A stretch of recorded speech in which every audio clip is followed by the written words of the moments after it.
see the headline we have here. It says Peter Obi failed to show he scored a majority vote as INEC tells the court, Independent National Electoral Commission. Peter Obi had filed his petition at the Presidential Election Court, asking to be declared the winner of the 25th February poll or cancel the poll for a fresh one to be conducted.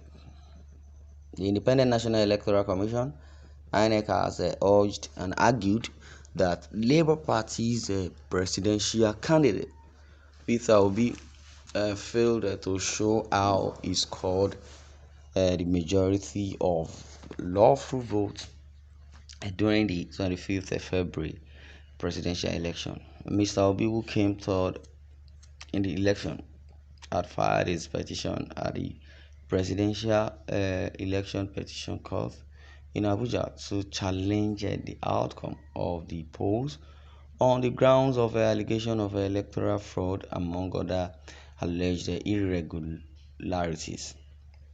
He urged the court to notify President Bola Tinubu's victory in the poll.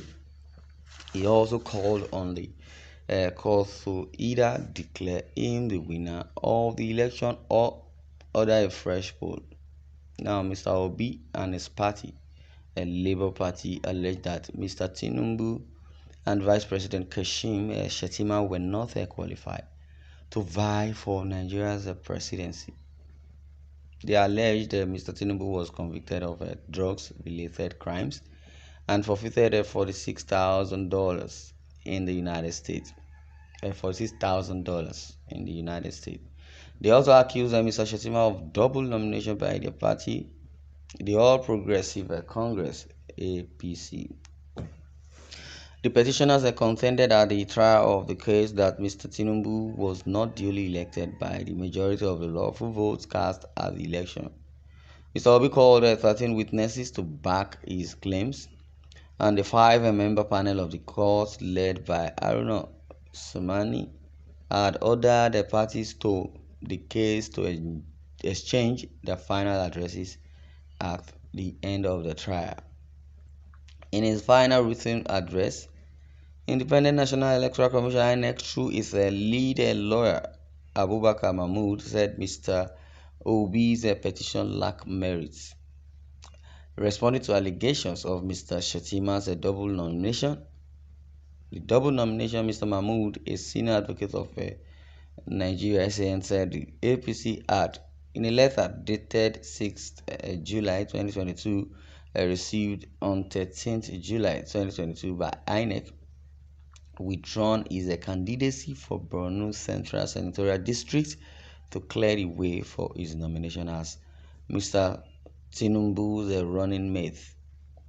He also clarified that Mr. Shettima's voluntary withdrawal preceded his nomination as Mr. Tinubu's vice presidential pick, also addressing the issue of Mr. Tinubu's alleged trafficking of narcotic drugs in the United States. Mr. Mahmood said there was no criminal charge, sentence, or conviction to support the allegation of a criminal conviction or forfeiture, referencing a letter from the United States government tendered during the defense. He added that the alleged order of forfeiture, being that of a foreign court, is not registered in Nigeria to be enforceable. The forfeiture order made by Judge John Nordberg of the United States District Court on 4th October 1993 is in fact over 20 years since the alleged order was made, Mr. Mahmood said, also referencing for Mr. Tinubu's defense in the case on the issue of INEC's failure to upload a polling unit result of the presidential election to its result view portal in real time on February 25th. Mr. Mahmood said that electoral officers could not transmit the image of the result to the IREV portal due to the technical glitch that occurred on the e-transmission or electronic transmission application hosted by Amazon Web Services. This technical glitch was eventually resolved. INEC's sole witness had during his testimony tendered the Amazon cloud trail in support of the claim that there was a technical glitch on the commission's portal during the presidential poll. Mr. Mahmoud said the evidence of INEC's sole witness Lawrence Bayode, an assistant director at the commission's ICT department, was uncontroverted. Now, Mr. Bayode, during his testimony, stated he was one of the persons who designed the INEC e-transmission system and helped resolve the technical glitch that occurred on election day. Petitioners neither pleaded nor demonstrated at the trial any unlawful votes of the second respondent, Mr. Tinubu, to be discounted from the computed scores of the parties, and also did not present any lawful votes to be added to their own. This clearly shows a failure to lead any evidence to support same. And a 25% vote in federal capital. On Mr. Obi's contention that Mr. Tinubu ought not to be declared the winner of the election for failing to score 25% of lawful votes cast in the Federal Capital Territory (FCT) in the presidential election. The commission said this clearly has nothing to do with lawful votes or unlawful votes. It noted that the issue is clearly one of interpretation of the relevant constitutional provisions. Mr. Mahmoud added in the INEC's final address that Mr. Obi failed to lead a credible evidence to aid his case. He also said there was no mandatory obligation prescribed by the Electoral Act for Independent National Electoral Commission (INEC) to electronically transmit and collate results of the election or to fully upload same on IRV before collation of results.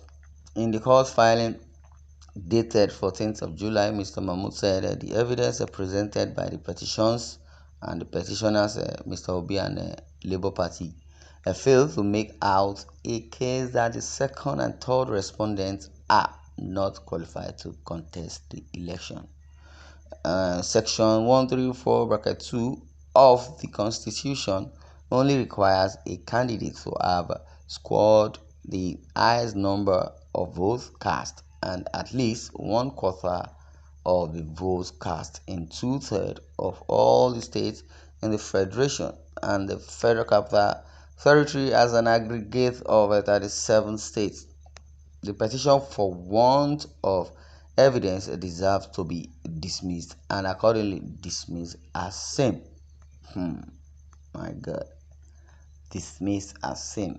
Well, in Nigeria, we all believe that corruption, ill attitude, nonchalant attitude has overwhelmed our leaders, because they will say, when the foundation be destroyed, what will the righteous do? Now, if you talk about the foundation, it's supposed to be from the lowest level. But now, the people who think they are the leaders, they are the foundational cause and problem of this country. The downstream of the economy, the downcasted of the economy, the saboteurs, the sabotage, the cankerworms are those leaders, because they will say they are the Nigerians. But as we see, may God help us. Well, I would like you to share your views in the comment section. Thanks for listening and God bless you.